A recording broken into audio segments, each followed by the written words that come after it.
अस्सलाम वालेकुम दोस्तों, कैसे हैं आप? उम्मीद करता हूँ आप लोग खैरियत से होंगे। अच्छा दोस्तों, आज मैं आपके लिए स्टेज 301 के असाइनमेंट नंबर 1 का सोल्यूशन लेकर आया हूँ। ठीक है, इसकी लास्ट डेट जो है वो 4 मई 2026 है। अच्छा दोस्तों, इससे पहले सबसे पहला क्वेश्चन जो पूछा गया है वो इसमें बता रहे हैं कि यहाँ हमें 40 वर्कर्स की डेली इनकम दी गई है। तो इसके मुतालिक 3 क्वेश्चन दिए गए हैं कि सबसे पहले आपने ग्रुप फ्रीक्वेंसी डिस्ट्रीब्यूशन बनानी है और क्लास विड्थ जो है उसके लिए 200 है। 200 क्लास विड्थ का क्या मतलब हुआ? क्लास विड्थ का मतलब ये हुआ कि आप अगर कोई क्लास बनाएंगे ना, तो उसमें टोटल जो है आप 200 मतलब ये गिवन डेटा रख सकते हैं। अच्छा, तो क्लास विड्थ हम कैसे बनाएंगे? हम ऐसा करेंगे कि ये हमारे पास जो टोटल है ना यहाँ तक, ठीक है। अच्छा, तो हमारे पास यहाँ पर डेटा का अपर लिमिट है और लोअर लिमिट है, ठीक है। अपर लिमिट हमारे पास 120 है, लोअर हम अपर हमारे पास 1000 है और लोअर हमारे पास 120 है। तो हम क्या करेंगे कि 1000 से 120 माइनस कर लेंगे और इसको 200 के ऊपर डिवाइड करेंगे तो हमारे पास नंबर ऑफ़ क्लास इंटरवल आ जाएंगे, ठीक है। अच्छा, यहाँ पर मैं क्या करता हूँ, कैलकुलेटर के ज़रिए हम देखते हैं 1000 और minus 120 is equal to 180 divide by, तो हमारा क्लास वेट जो है वो 200 है। तो ये 4.4 बन जाता है, मतलब हमने 5 क्लास इंटरवल बनानी है। अच्छा, तो क्लास इंटरवल बनाने के लिए उसकी वेट जो है वो 200 होनी चाहिए। तो हमने यहाँ 100 से स्टार्ट कर लिया, ठीक है। तो 100 भी इसमें इंक्लूडेड है। तो जब हम 200 मतलब तक काउंट करेंगे ना, तो हमारे पास 299 तक ही आ जाएगा। तो इसमें अगर हम देखें ना, तो हमारे पास कितने फ्रीक्वेंसीज़ आ रहे हैं, कितने नंबर जो है इस डेटा लिमिट में आ रहे हैं। तो हम देखते हैं 1 2 3 4 5 6 7 8 9 10 11 12। अब ये वाली जो है ये 33 में आ रही हैं, ठीक है। तो यहाँ पर हमारे पास जो क्लास इंटरवल है वो 12 आ रहा है, देखा आपने। सॉरी, फ्रीक्वेंसी हमारे पास 12 आ रही है। अगर हम नेक्स्ट को काउंट कर ले 300 टू 499, ठीक है। यहाँ से हम देखते हैं 300 कहाँ से स्टार्ट हो रहा है, यहाँ से। तो ये 300 भी इसमें शुमार होगा और 499 तक इसमें शुमार होंगे, ठीक है। तो हम देखते हैं 1 2 3 4 5 6 7 8 9 और 9। तो ये हमारे पास 9 तक आएंगे। 500 इसमें नहीं होगा, वो नेक्स्ट में होगा। तो इस तरह आप करते जाएंगे तो हम आपके पास जो है फ्रीक्वेंसी इसकी कैलकुलेट हो जाएगी। तो सबसे पहले हमारा काम यही था कि हमने इसकी फ्रीक्वेंसीज मालूम कर दी थी। दूसरा काम जो हमारा टास्क हमें दिया गया है नंबर बी में, अगर हम देखें कैलकुलेट द क्लास बाउंड्रीज़, तो बाउंड्रीज़ आप मालूम करें। बाउंड्रीज़ का मतलब ये होता है कि कहाँ से कहाँ तक होगी, ठीक है ना। तो अगर हमारे ये लोअर लिमिट से भी 0.5 मतलब ये वैल्यू होती है और अपर लिमिट से +0.5 होती है। लोअर लिमिट से -5.5 और अपर लिमिट से +0.5, ठीक है ना। तो हमारा लोअर लिमिट 100 है, तो इससे अगर हम -0.5 करेंगे तो 99.5 आएगा और अपर लिमिट इस तरह कैलकुलेट करेंगे 299 प्लस 0.5, तो ये हमारे पास आएगा। तो ये इस तरीके से हमारे सारों की ये क्लास बाउंड्रीज हमारे पास आ जाती है। अच्छा, लास्ट में तीसरा जो क्वेश्चन है हमारे पास वो है calculate the less than cumulative frequency distribution. तो less than cumulative frequency distribution calculate करने के लिए हम ये क्या करेंगे कि यहाँ 12 के आगे हमारे पास 9 है, ठीक है। तो 12 का तो 12 आ गया, लेकिन उसके बाद 12 के साथ 9 को प्लस करेंगे तो 21 आएगा। इस तरह करते हैं ना, ठीक है। 21 के साथ 8 को करेंगे तो 29, 29 को 8 के प्लस करेंगे तो 37 और 37 के साथ 3 को करेंगे तो हमारे पास 40 आ जाएगा, ठीक है। तो ये तो हो गया हमारा पहला क्वेश्चन। अब दूसरा क्वेश्चन जो है वो बहुत इजी है। उसमें हमने स्टेम एंड लीफ प्लॉट जो है गिवन डेटा का वो ड्रा करना है। स्टेम एंड लीफ क्या होते हैं? इस तरह के आपको बताया, दरमियान पहले एक ब्रांच होती है, पहले एक स्टेम होता है और उससे आगे ब्रांचेस निकली होती हैं। तो अगर हम यहाँ देखें 1, तो इससे कितनी ब्रांचें निकली, मतलब कौन कौन से ऐसे नंबर है जिनमें मतलब जो कि 11 या मतलब 10, जिसका यूनिट जो है वो 10 होगा, ठीक है ना। एक होता है हमारे पास यूनिट होता है, दूसरा टेंस होते हैं, फिर 100 होते हैं, आपने पढ़ा होगा, ठीक है। तो यूनिट हमारे पास 1 है, तो जिनका 1 हमारे पास यूनिट होगा तो वो एक स्टेम में आएंगे, ठीक है। और जो उसके साथ आगे लगे होंगे वो उसके लीव्स में आएंगे। तो मैं यहाँ पर आपको बताता चलूँ कि फॉर एग्जांपल अगर हम स्टेम अगर हम देखें तो हमारे पास यहाँ 4 है। एक ये स्टेम है, ठीक है, 1 वाला, और उसके बाद 2 वाला स्टेम है, उसके बाद फिर 3 वाला स्टेम है, उसके बाद फिर 4 वाला है। तो टोटल स्टेम हमारे पास 4 है, 1 2 3 4।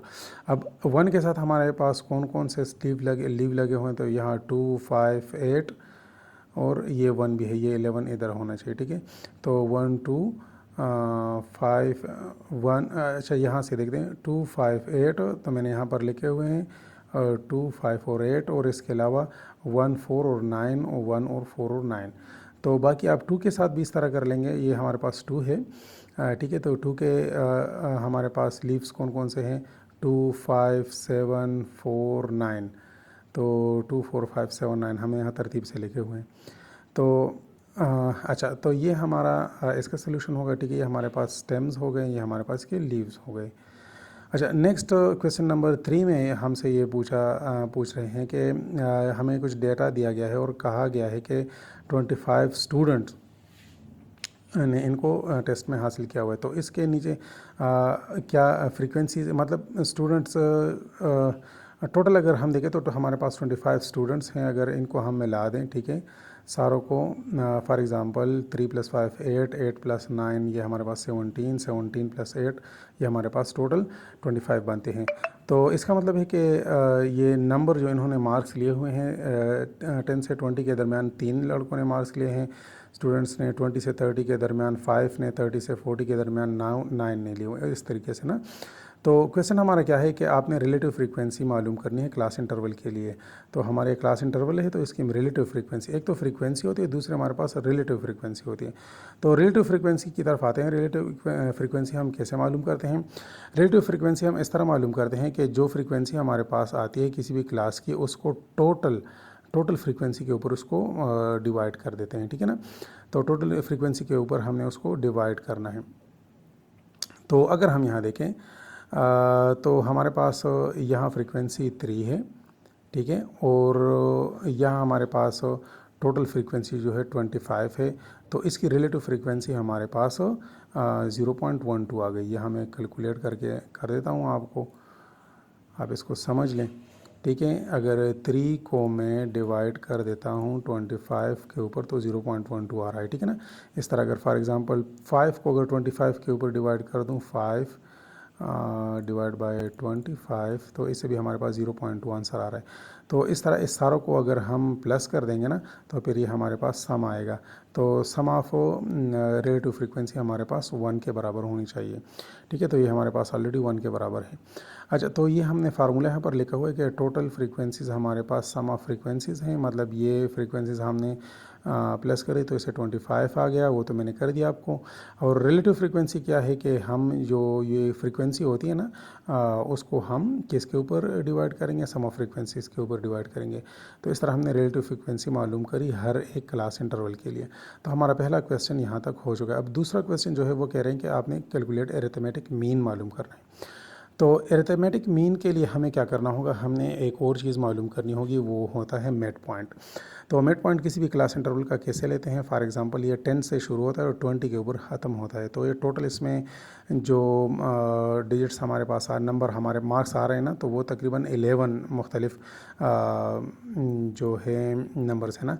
फॉर एग्ज़ाम्पल ये एक 10 हो गया और फिर 11 से 20 तक 10 हो गए, तो टोटल हमारे पास 11 हो गए। मेरे ख्याल में आप मेरी बात समझ रहे हैं। एक हमारे पास हम स्टार्ट करते हैं 10 से, फिर 11 12 13 14 इस तरह 20 तक जाएंगे तो 11। तो इसकी फ्रीक्वेंसी हमारे पास 3 है और मिड पॉइंट हमारे पास 15 कैसे आ गया कि फॉर एग्ज़ाम्पल 10 और 20 को अगर हम प्लस करेंगे और इसको 2 पर डिवाइड करेंगे। चलिए फिर से कर लेते हैं। मैं कर देता हूँ 10, अच्छा, plus 20 is equal to divide by 2। तो हमारे पास मिड पॉइंट आएगा। सारों का आपने इस तरीके से करना है। तो हमारे पास फ्रीक्वेंसी 25 आ रही है टोटल की और मिड पॉइंट हमने सारे कैलकुलेट कर दिए। अच्छा, अब एफ ऑफ एक्स का एफ मल्टीप्लाइड बाय एक्स का क्या मतलब है कि हमने फ्रीक्वेंसी को मिड पॉइंट के साथ मल्टीप्लाई किया हुआ है, ठीक है। 15 मल्टीप्लाइड बाय 3 45, 25 मल्टीप्लाइड बाय 125 और इस तरह हमने सारा कुछ कर लिया है। तो सम ऑफ एफ एक्स हमारे पास 865 आ रहा है, ठीक है।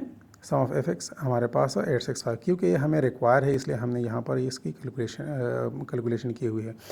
आगे हम अरिथमेटिक मीन अगर ग्रुप डेटा का मालूम करेंगे तो उसके लिए हमारे पास फार्मूला क्या है कि सम ऑफ एफ ऑफ एक्स ठीक है ना। हमने ये मालूम करना है, ये ऑलरेडी हम मालूम कर चुके हैं, 865 आ रहा है और सम ऑफ एफ फ्रीक्वेंसीज़ हमारे पास वो 25 है। तो 865 को हमने डिवाइड किया 25 के ऊपर, तो हमारे पास आंसर जो आ रहा है वो है 34.6। ठीक है, ये हमें दोबारा ये वेरीफाई कर देता हूँ, 865 डिवाइड बाई 25, तो हमारे पास आंसर 34.6। तो ये एग्जैक्ट आपका सोल्यूशन है। उम्मीद है आपको वीडियो अच्छी लगी हो। अगर वीडियो को आपको अच्छी लगी तो काइंडली चैनल को सब्सक्राइब कर दें। ओके जी, अल्लाह हाफ़िज़।